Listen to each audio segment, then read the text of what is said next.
the lives of many people around him.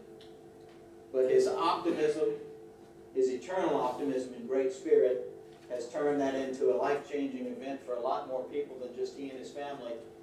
And though it was a very tragic event in his life, he's turned it to a positive, life-changing experience for a lot of people like you and I. And I'm going to sit with him and help him, but I want to just take this moment. Please give him a big round of applause and welcome.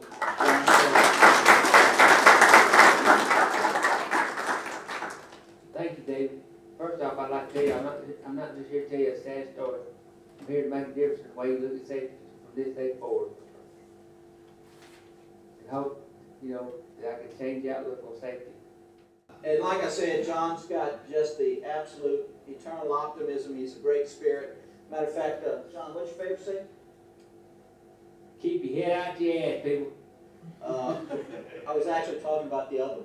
Oh, it's all good, people. Yeah, there you go. It's all good. It's all good, people. Every day, it's all good. I thank God every day for letting me be alive. It's all good, trust me. Besides the obvious head injury, some of John's friends also like to talk about, he suffers from a condition we call oil field Tourette's. Who knows what Tourette's syndrome is? What is it? It's a nervous, in your nervous system, it's some kind of a jerk or some type of reaction. Twitch, and sometimes just blurt out kind of obscenities. Well, this is the oil field version. He doesn't mean anything by it, and I hope you guys will. I try to keep it down. I still got women in the room. I promise I'll try to keep my talking foul language down today. I'll do my best. I apologize beforehand. Let's start out by talking about breaking out. John, tell us about how you broke out in the oil field. All right, let me tell you something, people. I see right now, everybody's pretty young in the room today. All right, my first way I broke out in the oil field was I graduated high school on Thursday.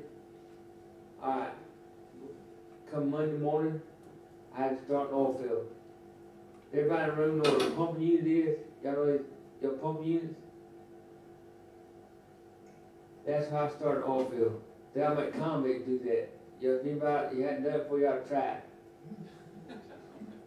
That's awful. Trust me. When you get off work, you got to take a go-go bath before you get in the truck. Especially on crude oil in Mississippi, on thick crude oil. I mean, it's awful. I mean, I ain't lying to you. In August, the heat, God, it's terrible. The crime rate would stop if the convict do it. They'll make prisoners do it. That's how I got my start in oil field. So 3 days out of high school. Yes, sir. I went to Florida for the weekend. That's what seniors do, in Mississippi, go to Florida for the weekend. My weekend was cut short. I had to be at work on Monday morning. God, it was terrible. Had a good time for the weekend, though. Hoovered up with the boys. But John started in the oil field straight out of high school, and at 37 years old, he had worked his way up to being rig manager over 3 rigs. Youngest rig manager in the business. And he's here to share with us an event that changed all that. But John, why don't you tell us about those folks? This is my family, people. Living life at the best, This is my family. Right before my accident.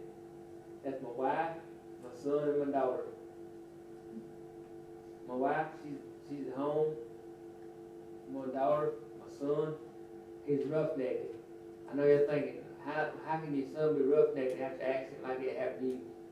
Well, let me tell you about that. Another strange event right there. He was going to college, University of Southern Mississippi. Right after my accident, he said, Daddy, I said, someone got out for summer. He said, Daddy, I'm gonna go work in an oil field for the summer, make some money. I said, no, son, you can't do that. His mom said, no, Johnny, he'll get hurt like you. I said, no, Brock, if you go out there, boy, you won't never go to school. He said, yeah, well, Daddy. So finally, he kept on and on. So finally, I got to help him get a job offshore, in the oil field. Sure enough, first hitch, buddy. He called me on the way back from offshore, first hitch. Daddy, you was right. I ain't going to school. I said, oh, shit. I said, boy, I ain't telling you, Mama. Unless you tell your Mama. He said, don't worry, I tell her. These safe people was bad around my house for a while. Boy, his mom was mad at me.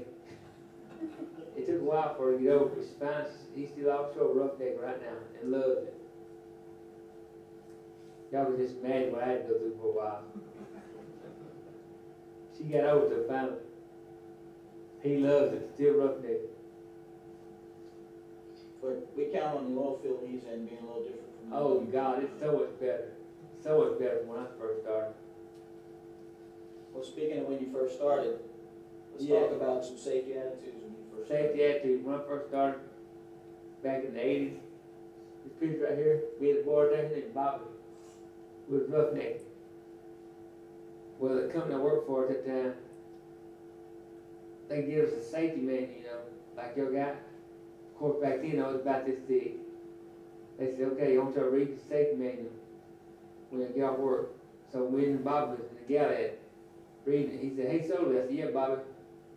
He said, who wrote this stuff? I said, I don't know, Bobby. I guess somebody had the job security or something. I said, why? He said, look how thick it is. I said, I know, Bobby. Well, I know that it's different now. You know why? Because each policy and procedure is written in blood. Y'all think about that? You ever thought about it as you read one? Think about that time read one. Each policy and procedure is written in somebody's blood. Somebody had to get hurt for it to be written. I know for a fact now. I got my own. Sad to say. So you got your own policy, Yes, sir. at least one. At least one of them. So do you reckon your attitudes have changed? Or I know for a fact my safety attitudes changed. Because back then, before I got hurt, the picture right there, I mean, I was young then, but I was just get it done, boys, let's go. I didn't care, just get the job done, you know. But as I worked up through the companies, as life goes on, you know, I become OSA, Officer Safety Assistant, you know. Started clicking to me, you know, so this stuff's real here, people. So I started enforcing safety, you know, make sure people understand, you know. Quickly. Then you became a rig man. I then became a rig manager. It really started to make sense then. So I was at a meeting one day in New Orleans at a restaurant. I sit down and eat lunch one day with some more operation managers. I mean, just sit down and eat lunch. I looked at the window. This man outside running a weed eater, you know, had no eye protection on. So I said, excuse me, fellas. I got it from the table. Went to my truck. Had a pair of safety glasses in my toolbox. I went and shut the man down. I said, excuse me, sir, would you mind wearing these safety glasses? I explained to him, you know, it only takes a split second. You lose your eyeball. You don't get a second chance for eyeball, you know. Man thanked me, you know. I went and sat back down. Ordered lunch, went on about my business, you know. I was looking out for the other guy, you know. You know what? Talk about the other guy.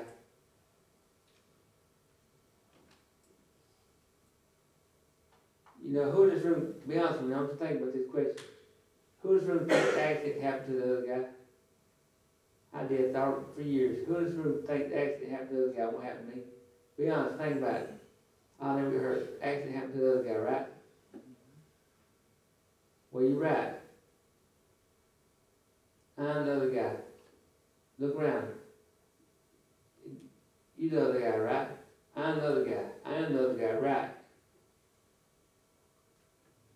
But to you, But to you, they're the other guy. they're the other guy. Think about that. So everybody's the other guy, right? Right? So anybody. Anybody get hurt.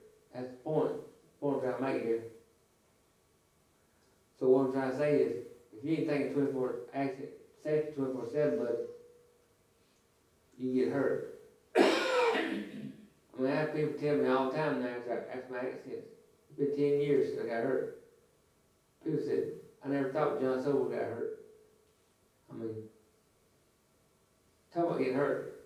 Be honest, who in this room ever had near miss? I mean, I don't know how many I had.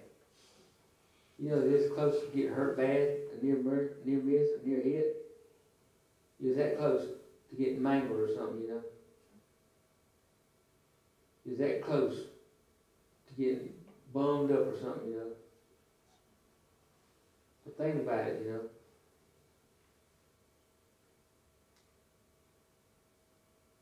So we think it 24/7, people, even at home, not just at work, but at home, just bad at home as it is at work.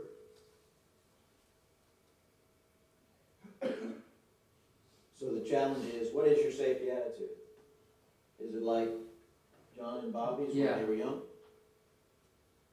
It was like mine and Bobby's was young, you just don't think about nothing more, just don't care or what. Are you gonna start thinking 24/7 or what? You gonna change the attitude, be thinking all the time safety or what? That's my challenge to you. You gonna change the attitude for safety all the time? If you ain't thinking safety 24/7, people, it's gonna get you. Trust me. So they called me up one night and they said, okay, so we need your camera in the morning to send them McClintock overseas. I said, to get rid of it. I said, thank God, okay. So they when we go to Cameron next morning, with the safety team had to do all their own rigs and send overseas. I said, okay, no problem. So my wife just asked me, said, Johnny, we gonna slow down. I said, won't be long now, baby. So we can get rid of McClintock. I mean, 'cause my phone never stopped ringing, you know. The country man always wants something, always something wrong, broke, personnel problems, always something, you know. So I got up the next morning, drove to Cameron, got on the boat, went to the rig.